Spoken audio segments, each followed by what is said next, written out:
In previous videos, we looked at plugins that ship with Pro Tools. So you purchase Pro Tools and all these plugins come along with it.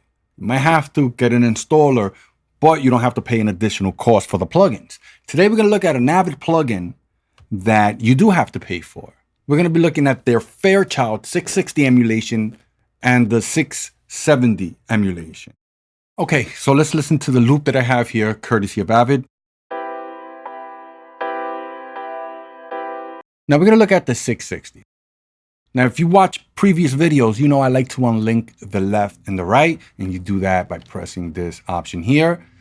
I'm not going to do that in this video. It's a bit more time consuming. I prefer to work that way, but to make things go quicker, I'm going to keep everything linked together. So let's go ahead and play one last time without the plugin. With.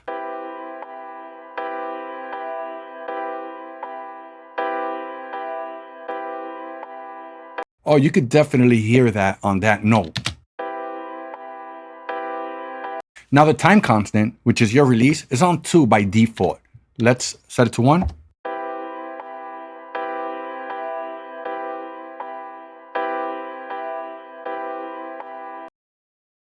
Back to 2.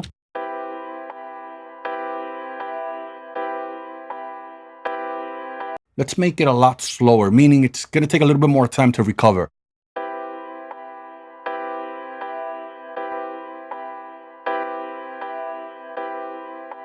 If we were mixing, what matters, the whole picture matters. On its own, not so much.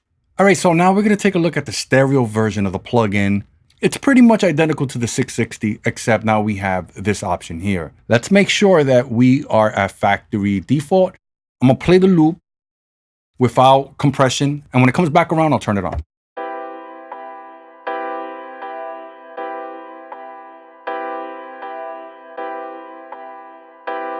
Now, this is really interesting. If you're paying attention to how the plugin is doing its gain reduction, you can notice that the right side, it's moving separately than the left.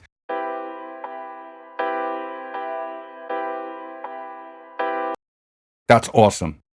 You have a bit more control doing it this way. I'm going to repeat this again. This is pretty much the same. But if you're mastering or if you're going to put it on a stereo source like this, then you could set it to the LAT vert.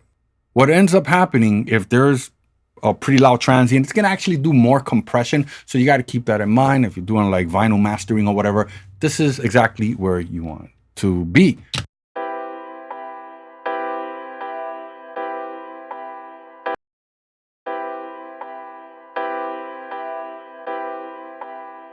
By the way, AGC stands for automatic gain control. So just for the fun of it, I thought, why we don't try some other emulations out? Now, I'm not trying to match settings 100%. So let's go ahead and just a reminder what this sounds like.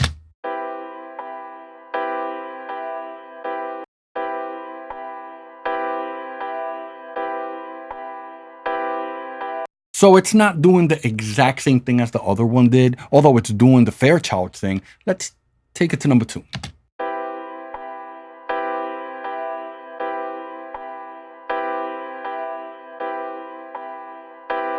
Even on number 2, it slightly sounds a bit different.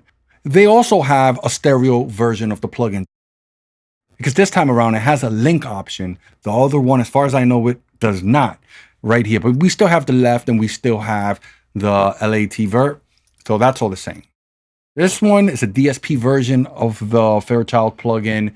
This is courtesy of Antelope Audio, so it is DSP. We have it. Why not use it?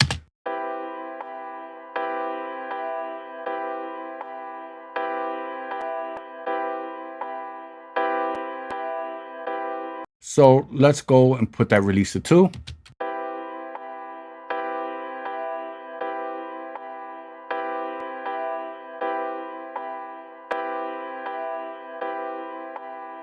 One thing I will tell you about all these Fairchild emulation plugins, they do the Fairchild thing. Now, when I have a Fairchild plugin on my tube bus, regardless if it's an Avid or the Waves one of the things I do, I don't compress, but I want the sound of the plugin. Yes, the plugin does have a sound. And one of the things I love about that plugin, kind of think of it like a bit of EQ, kind of cut some of those frequencies that we don't need. And that's why I have it on my main bus, and it just works. Well, there you go. Hope you got something out of this video.